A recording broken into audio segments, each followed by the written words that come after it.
Coming into the 2018 draft, there was one thing that was for damn sure finna happen. The Suns were definitely going to take DeAndre Ayton with the first overall pick.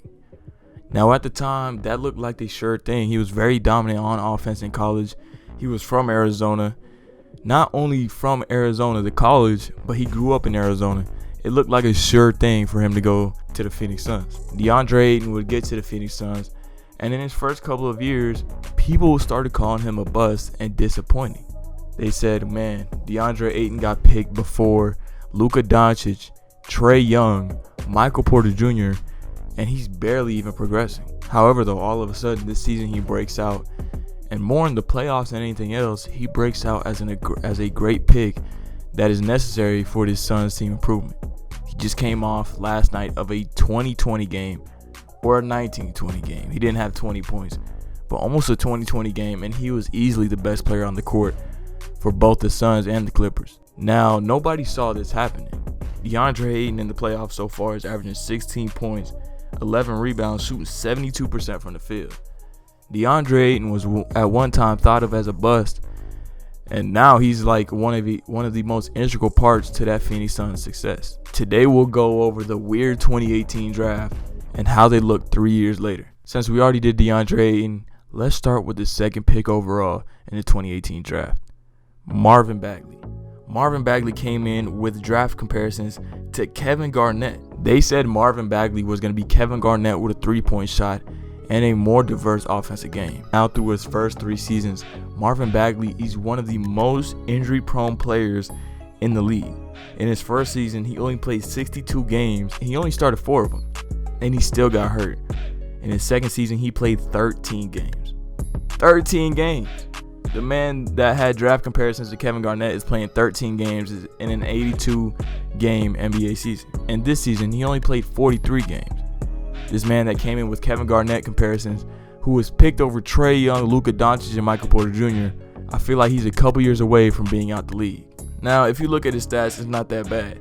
In the 3 years he's played, 14.5 points, 7.5 rebounds, 50% from the field. However, though, Marvin Bagley, the man who came in with immense draft comparisons, he's not even looking like half himself, or half of what his draft comparisons were to be. Picked 5th overall was Trey Young. Trey Young early in the season was thought of as now the bona fide loss in the trade that the Atlanta Hawks did. They said, man, they gave up Luka Doncic for Trey Young, and now Trey Young starts off the season. He doesn't even get an all-star nod after being an all-star starter last year. His team is out the playoffs. But then Nate McMillan comes over and shit changed real quick. The Trey-Luka swap seemed lopsided. But then Trey completely impressed in the playoffs and showed why he's a top 5 to 10 playmaker in the league. And playmaker doesn't only mean passer. Playmaker means how he sets up his teammate and himself for shots that he can make or attempt. This man Trey's willingness to not shoot threes and take floaters makes him so much more effective and just literally killing defenses.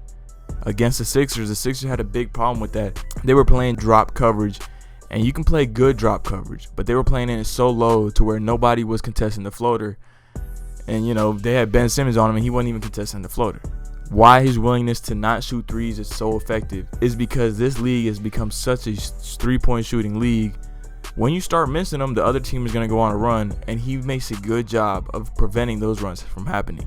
Now, yeah, last night, Trey Young got completely blown the fuck out. I think it was like a 40-point win or some shit by the Milwaukee Bucks. But let's not forget what else he's done in this playoffs. Against the New York Knicks, who are a top 3 defensive team in the league, he straight fucked them up. Trey Young, in his first 2 series, played amazing against great defenses.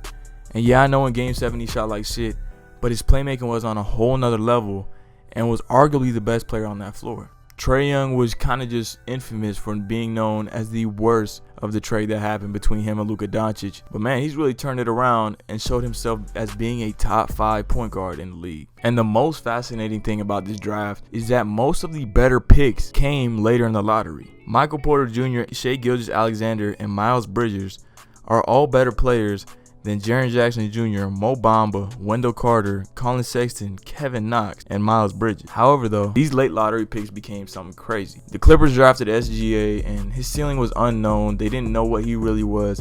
He was a solid shot creator in college. His ceiling, he was just a very raw player. He goes to OKC for 1 year, And all of a sudden, he's in all-star conversations, playing alongside Chris Paul. Now, I'm not going to make this about the CP3 effect because I feel like that's some bullshit. But SGA completely improved his game when he went to OKC and is arguably a top 4 player in his draft. This season, SGA averaged career highs in almost every single stat and shot well from 3, which was known as his kind of weak spot the season before. SGA has a chance to have superstar potential, and he was picked at 12th by the LA Clippers. And then let's go to the obvious part of the weirdest part of the 2018 NBA draft. Michael Porter Jr. dropping all the way down to 14th. Now the Denver Nuggets, with their management, obviously picked up MPJ. How the fuck did he drop this low? Coming into the draft, MPJ had draft comparisons to Kevin Durant. And to say the least, MPJ is on track to be somewhere near that comparison. After his first season in the NBA, jumped in points by 10 points per game, jumped in rebounds by 3 rebounds per game. He was an MIP candidate. And not only that, he was crazy efficient. He shot 54% from the field, almost 45% from 3. And even though his free throw shooting is kind of lackluster for the efficiency he's dropping, MPJ was one of the best high volume scorers in the league this season. Michael Porter Jr., from May to June, in that whole calendar month, he shot 55% from the field, 47% from 3, 92% from the free throw line, and was averaging 21 points and 6 rebounds a game. Michael Porter Jr. has become one of the best high-volume scorers in the league, and he barely was picked in the lottery. So when we look back at the 2018 draft, we look at some people who have received scrutiny for just not developing quick enough. DeAndre Ayton was thought of as a bust. I mean, let's keep it real though. Marvin Bagley is a bust. I'm not going to say anything positive on him. But DeAndre Ayton was thought of as a bust and is now breaking out in the time where his team needs him the most. And he's dropping crazy games in the playoffs. And now the Phoenix Suns are one win away from the NBA Finals. Marvin Bagley was taking over Luka Doncic, Trey Young, Michael Porter Jr., Shai Gilgeous-Alexander, Jaren Jackson Jr., all these great players, and Marvin Bagley literally has done nothing in his NBA career. The trade to Luka swap was thought as very lopsided, as Luka had some great first 2 seasons in the NBA, but Trey proved his worth as being an amazing playoff player, playing alongside some pretty solid but not the greatest help. And he's taking that team all the way to the Eastern Conference Finals and is 3 games away from the finals. Shai Gilgeous-Alexander was thought of as a very raw prospect with a very low NBA ceiling coming into the NBA. And now he's one of the rising stars in the league and one of the best shooting guards in the league. Michael Porter Jr., they thought of his back problems as so fatal to where he wouldn't even be able to play 60 games every single NBA season.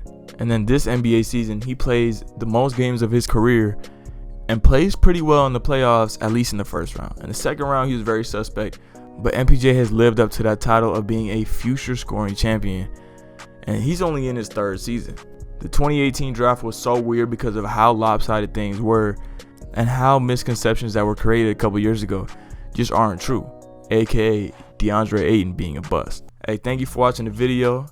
If you liked the video, make sure to leave a like, and if you're new here, make sure to subscribe. Thank you for watching. Peace out. Gave her back, bitch was boring and I do not be with that, smoking on this tree I eat with the cat, it be around me cause I don't trust a soul, yeah, niggas switching up on they bros, yeah, changing up for these hoes, yeah.